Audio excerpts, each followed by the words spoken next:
Hi, Tara Munoz. I liked how you were one of the few students in this discussion that picked the math concept.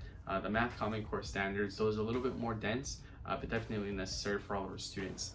I like how you took math, such a heavy topic, and that Common Core standard, and made it so easy.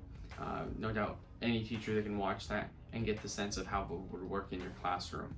And the students too would definitely learn a lot from that. I like how you mentioned doing the peer tutoring, that grouping ability, not ability, but that grouping, that type of collaboration.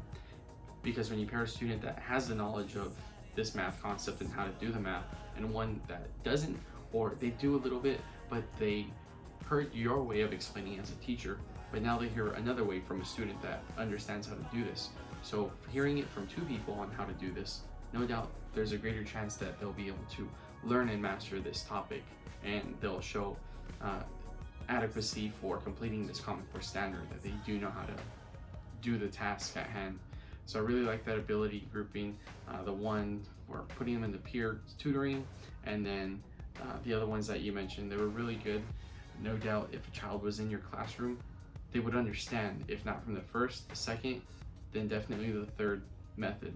Why? Because they're all actively engaging the student, and if it's not the first time, the second or the third grouping that they're going to use, they'll at one stage in your classroom for the different type of peer interactions and grouping that you're going to implement, they'll understand that math concept. And math isn't always easy for a lot of students in K through 12, and especially with that Common Core standard at such a young age. So definitely your young students will become masters at that Common Core standard.